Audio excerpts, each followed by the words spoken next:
지금 미국이 완전히 중국을 타겟팅하고 있기 때문에 사실 사업 여건이 굉장히 좋지 않죠. 중국 시장이 크고 성숙하고 그만큼 기업들도 엄청 많이 생겨나서 정말 경쟁을 치열하게 합니다. 그래서 그 내부 경쟁의 이 강도도 너무너무 크기 때문에 이제 중국 기업들이 흔히 하는 말이 이제는 외국 기업이 들어와도 전혀 두렵지가 않다라는 거죠.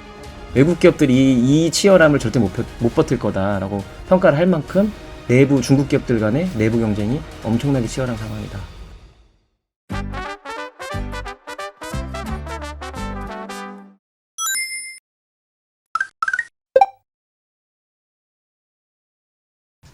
중국 많은 또 인재들이 미국에서 공부하잖아요. 사실 미국에서도 취업을 하고요. 네, 코로나 이전부터 그 수많은 인재들이 중국에 몰리는 이유가 어떤 게 있을까요?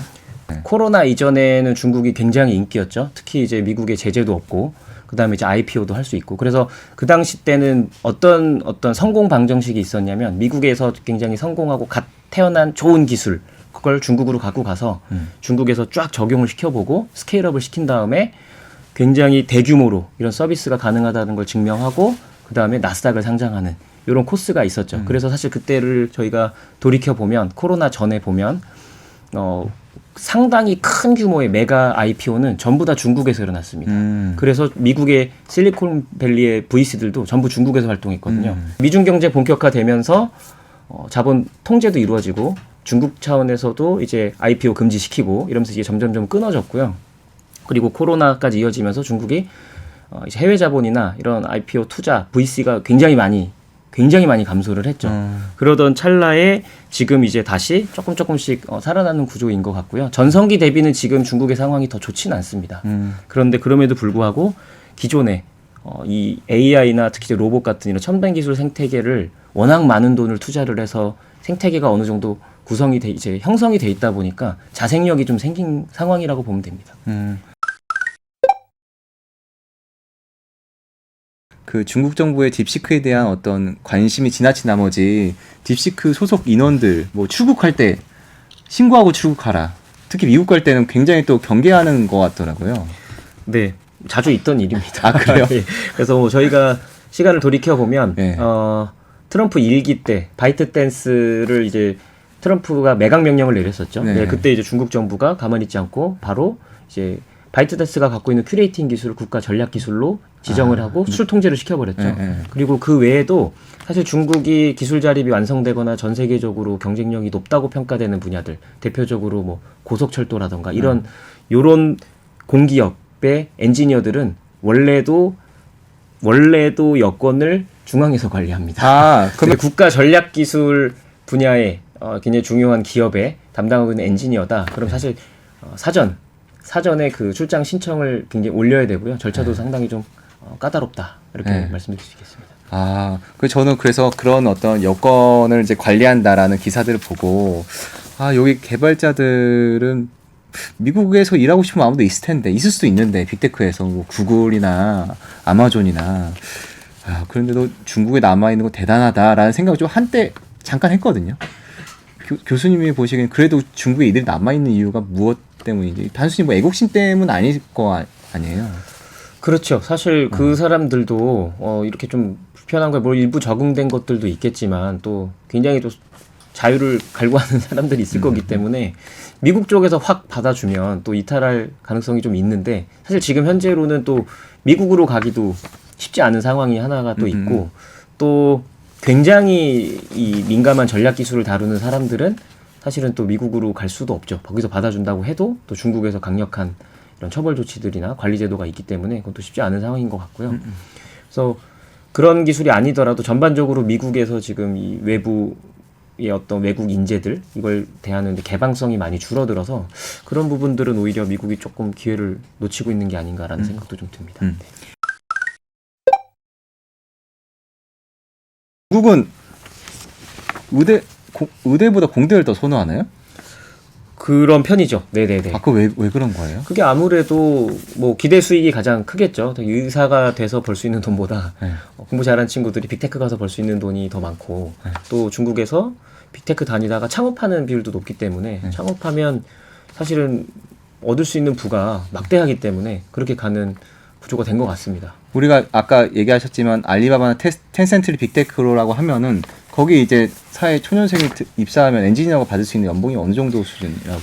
뭐 수준에 따라 역량에 따라 다르겠지만 박사를 했다. 뭐 적어도 억 단위 이상이 될 것 같은데요. 네네. 그리고 때에 따라서 몇 억씩 받을 수도 있고 아주 훌륭한 사람들은 그거보다 또 더 많이 받을 수도 있고요. 그래서 중국 내에서 의대 졸업하고 나서는 그게 또 안 되나 보네요. 좀 다른가 보네요. 네. 중국이 네. 이제 뭐 예를 들어 민영병원이 요즘에 많이 생겨서 처우가 많이 좋아졌는데 우리처럼 그렇게 처우가 다른 직군 대비 압도적으로 높거나 근무 환경이 압도적으로 좋지 않습니다. 네네. 그러면 중국 기업들은 확실히 그 어떤 그 재능 있는 인재에 대한 성과나 보상이 우리나라보다 훨씬 더 어떤 자본주의적인 느낌이 있나 봐요. 완전히 미국식이라고 보시면 그래요? 되고요. 예, 네. 극도로 자본주의적이다.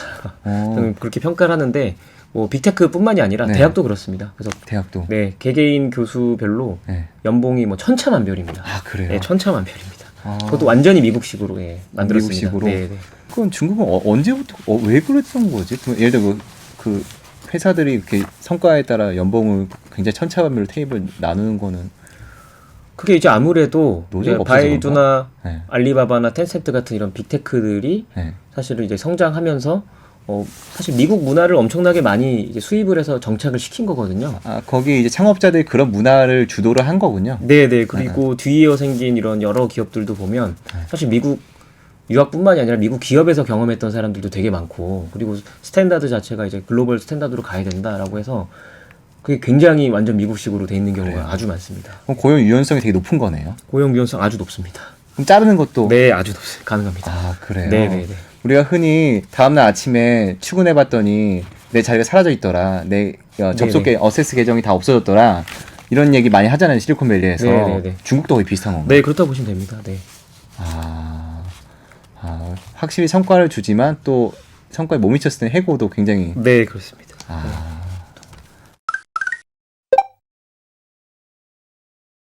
중국은 뭐 어렸을 때부터 뭐 초등학교, 중학교 시절부터 영재들을 굉장히 많이 육성하고 그런 것 때문에 뭐 AI 인재들이 계속 자국에서 이제 열심히 공부하고 개발할 수 있도록 환경을 잘 갖춰져 있다.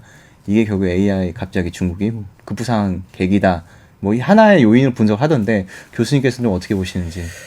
네, 당연히 이제 천재들의 역할은 중요한데요. 이제 교육의 수월성 이런 것도 너무 중요한 것도 저도 동의하지만 그거로만 이 중국의 AI나 어떤 산업의 혁신 이런 걸 설명하기는 좀 부족한 것 같아요. 특히 이제 뭐 어려서부터 엄청 똑똑한 친구들은 뭐 얼반도 시켜주고 대학교 들어가서도 거기에서 또 더 우수한 반을 또 만들어서 그 친구들이 나와서 역할을 한다. 그것도 당연히 맞고요.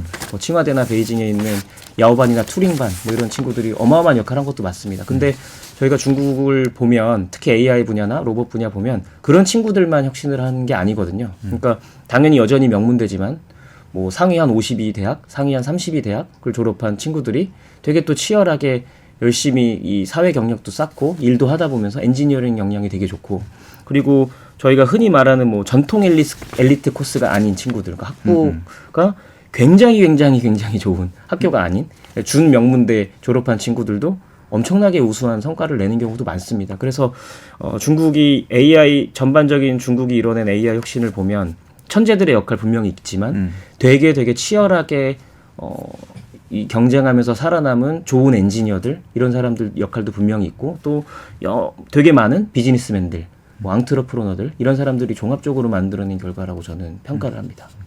그 계속해서 나오는 단어가 치열함인 것 같아요. 어떤 미국의 규제 아니면 중국 내부에서 생존해야 한다는 어떤 그런 경쟁들이 굉장히 중국에서는 큰 것 같은데, 그게 교수님 보시기에는 뭐 한국에서의 어떤 환경과 좀 다른 분위기가 다른 게 있는 건가요?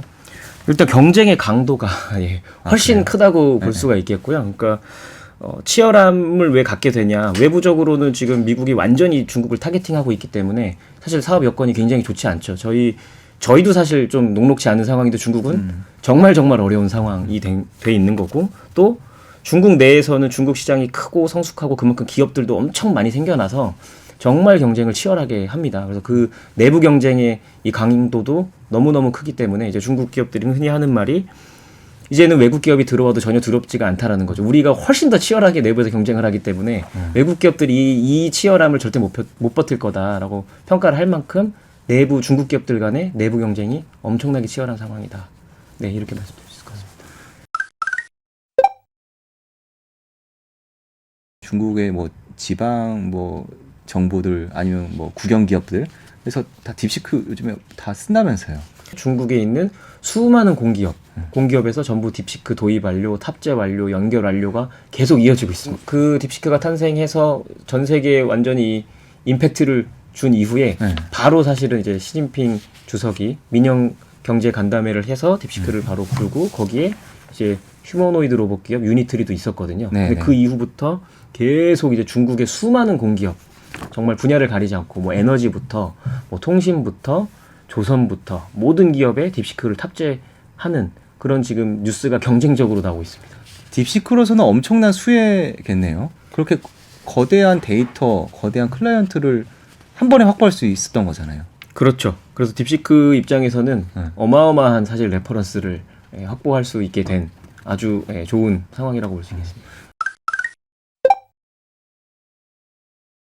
항저우, 뭐 광저우 이렇게 얘기했는데 각 도시들은 왜 그렇게 갑자기 이제 마치 중국판 실리콘밸리처럼 급부상하게 된 거예요? 그러니까 중국이 크게 이제 베이징 일대 여기를 이제 징진지라고 하거든요. 그래서 베이징이 한 2천만 정도 되니까 징진지 다 합치면 또 한 우리나라만 합니다. 네, 그리고 상하이 일대 거기에 이제 사실 저장성이 옆에 같이 있고 하니까 거기가 또 한 5천만 우리나라만 하고요.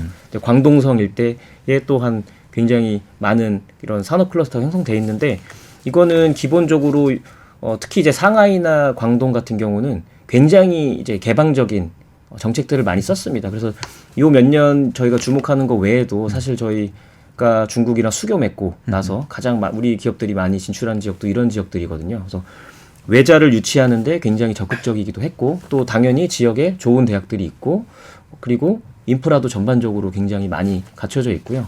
이런 원래 전통적으로 외국 기업들이 많이 진출해 있던 이런 클러스터에 어떻게 이제 혁신이 씌워졌냐라고 보면 첨단 기술 도입에도 지방 정부도 굉장히 더 적극적으로 역할을 했고 또 벤처 캐피탈도 굉장히 큰 역할들을 했고요. 지방 정부가 엄청나게 많은 혜택들 또 제공을 했습니다. 그래서 사실은 비즈니스하기 너무 좋은 생태계가 갖춰진 거죠. 그래서 베이징 같은 경우는 중국에서 명문대가 가장 많기 때문에 아무래도 좀 이런 지식산업 이런 쪽이 구조적으로 발달돼 있고 광동 같은 경우는 전 중국 아니라 전 세계에서 가장 제조 이 공장이 많기 때문에 사실은 이 제조 기업들이 탄생하기 너무너무 좋은 환경입니다. 그래서 저희가 잘 아는 뭐 화웨이라던가 그다음에 DJI 그리고 수많은 로봇 기업들 다 여기서 탄생할 수밖에 없는 상황인 것 같고요. 상하이 일대는 뭐 종합적으로 역량이 다 고루 뛰어납니다. 그래서 뭐 자동차부터 제약부터 AI부터 여러 가지 기업들이 종합적으로 다 발전할 수 있는 그런 환경을 다 갖추고 있어서 가능했다 이렇게 보시면 됩니다. 뭐 혹시 뭐 성별로 시별로도 뭐 이렇게 자기들 경쟁도 하고 그런 것도 있겠죠. 뭐 규제를 더 풀어준다거나 보조금을 더 지원해준다거나. 네, 정확한 지적이시고요. 요 지역들 간의 경쟁도 이제 엄청 치열하죠. 그래요? 사실 국가 전체에는 이제 AI를 키우겠다라고 하고 이런 중국을 대표하는 핵심 클러스터들이 중요한 역할을 해줘야 된다라고 하면서 이제 방향을 제시하면 지방 정부들은 또 자기가 잘하는 분야에 이 AI를 접목시키기도 하고 또 더 좋은 기업들 유치하고 경쟁에서 이제 좀 살아남으려고 더 좋은 혜택들을 많이 제시합니다. 뭐 미국에서 공부하지 않더라도 자체 대학에서 공부하고 한 이것만으로도 충분히 좋은 개발자들이 많은가 봐요, 중국에는.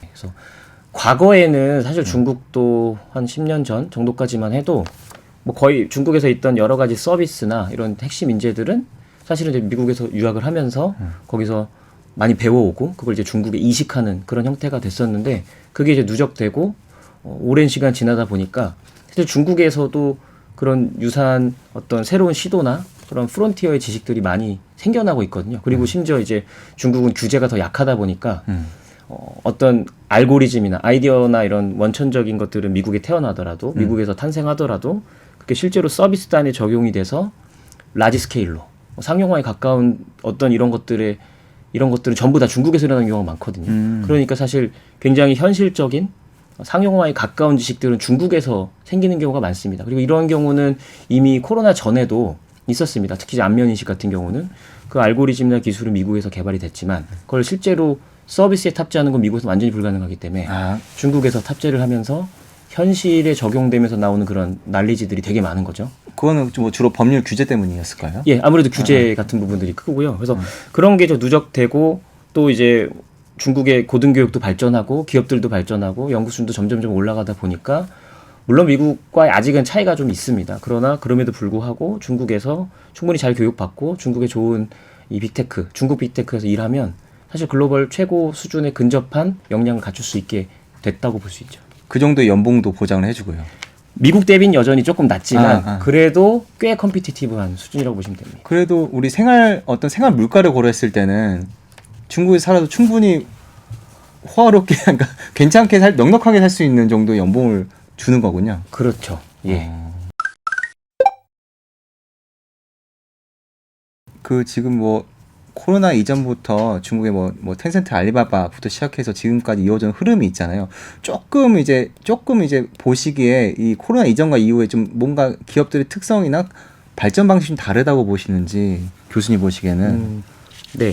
그 조금 어떤 관찰되는 트렌드는 핵심은 역시 기술 자립인 것 같습니다. 기술 자립. 네, 기술 자립인 것 같습니다. 특히 코로나 직전에는 뭐 GPU 통제라든가 반도체 통제들도 없었고 특히 이제 자본 통제 같은 것들도 없었는데 그런 게 이제 계속 생기고 그렇기 때문에 사실 중국 기업들도 이게 지금 현재 힘든 것도 있지만 앞으로 어떤 서비스를 개발하거나 할 때 미국의 제재가 언제든지 들어올 수 있다라는 걸 이제 인식을 하면서 굉장히 전부 다 자립을 하려는 경향이 굉장히 뚜렷하고요. 대표적으로 이제 로봇이나 이런 분야들 보면 그러니까 상대방에게 통제당할 수 있는 의존도를 만들지 않겠다라는 이런 의지들이 되게 강합니다. 예.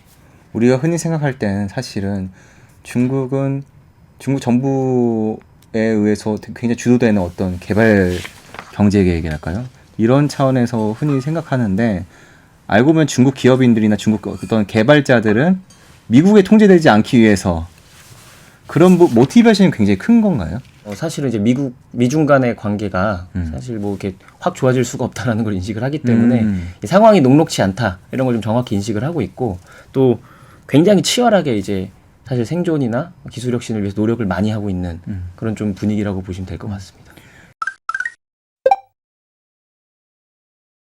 로봇을 생산하려면 필요한 여러 요소 기술들이나 이런 것들이 있겠죠. 뭐 센서도 있고, 그 다음에 뭐 들어가는 핵심 모터나, 그 다음에 뭐 소재도 있고, 배터리도 있고 이런 기술들이 사실 중국 내에서는 이미 너무 많이 발달이 돼 있고, 그러니까 자율주행 기술이라던가, 뭐 전기차라던가, 그 다음에 뭐 여러 로봇 생산 공장 이런 것들이 다 갖춰져 있고, 그 다음에 이 로봇을 생산해서 도입해야 될 주요 이 적용 이 어플리케이션 에리아도 사실 이 생산 공장이거든요. 이것도 거의 다 중국에 있고, 그래서 사실 만들기도 좋고 써보면서 성능을 업그레이드 시키기도 되게 좋고 그래서 이 로봇으로 나오는 순간 중국이 아무래도 유리할 수밖에 없고요. 그리고 특히 이제 중국 기업들이나 중국이 잘하는 게 어떤 제품들이 만들었을 때 이걸 되게 싸게 양산화시키는 건 특히 잘하는 영역이어서 이 로봇이 어느 정도 기술이 성숙되면 그걸 이제 양산형으로 쫙 만드는 이 단계에서는 중국이 사실 유리할 수밖에 없다. 샤오미 공장이 뭐 이제 사람이 아예 없는 무인 공장으로 뭐 암흑 공장이다 뭐 이런 얘기가 있던데 좀 설명을 해주신다면. 네, 이것도 사실은 뭐 어제 오늘 일은 아니고요. 좀 됐습니다. 그러니까 중국도 이 제조업이 주인데 국가 경제에 차지하는 비중이 굉장히 높은데 생산성을 올려야 되거든요. 생산성을 올리려면 아무래도 노동력이나 이런 것들이 좀 올라가야 되는데 중국도 사실 요즘에 보면 그러니까 이제 블루 칼라를 원하질 않아요, 젊은 청년들이. 그래서 이 공장에서 일할 사람들을 구하는데 좀 어려움을 또 겪기도 했었고, 또 생산성을 올리려고 여러 가지 노력들을 시도하던 중에 가장 많이 추구하던 게 이제 공장의 전반적인 자율화. 그래서 자율주행도 발달을 했고, 또 이 산업용 로봇이라던가 이런 도입률도 굉장히 빠르게 증가했고요. 여기에 사실 이제 또 다른 도약을 위해서 휴머노이드 로봇을 적극적으로 이제 도입을 하기 시작했고요. 그래서 올해 아마 1월에 유비테크라는 이제 선전에 있는 기업이 세계 아마 거의 최초로 대단위 규모의 이 휴머노이드 로봇을 전기차 생산 공장에 투입을 하기 시작했습니다. 그래서 뭐 샤오미뿐만이 아니라 뭐 자동차도 그렇고 심지어 우리 뭐 되게 라이트한 이런 유제품이나 이런 생활 그래요? 모든 공장들도 거의 다 지금 자동화 물결이 벌써 시작된 지가 한 5년은 됐습니다. 대표적으로 샤오미 같은 경우는 엄청 싼 거. 엄청 뭐 일상에서 쓰는 제품부터 전기차까지 다 개발을 하지 않습니까? 그렇죠. 네, 그러니까 이 폭이 굉장히 넓은데 이거를 다 사실 좋은 퀄리티로 되게 싸게 개발할 수 있는 이 플랜트를 성공을 했다. 그럼 이 솔루션 자체를 그대로 팔면 되는 것 같아요. 그래서 샤오미는 앞으로 그런 이 팩토리를 어떤 에서 서비스 모델로 자꾸 좀 팔고 수출을 하려고 하지 않을까라는 게 저도 그렇게 보고 있습니다. 휴머노이드 분야는 저희의 생각보다 좀 너무 빠르게 성장을 하고 있는 것 같습니다. 그래서 저희가 한 코로나 전, 뭐 5년, 6년 전에 봤을 때는 사실 지금처럼 잘하진 않았거든요. 그 당시에 중국 기업들을 보면 일단 뭐 산업용 로봇도 거의 다 사실은 수입해서 쓰기도 하고 또 서비스 로봇 같은 경우는 퀄리티가 그렇게 높진 않았고 휴머노이드 로봇은 또 그냥 이제 미국의 뭐 보스턴 다이내믹스나 선진 기업들과 그냥 흉내내는 정도라고 봤는데 이게 사실 한 5, 6년, 뭐 6, 7년 지나고 보니까 너무 수준이 좋아지고 가격도 너무 싸지고 실제로 이제 팔 정도로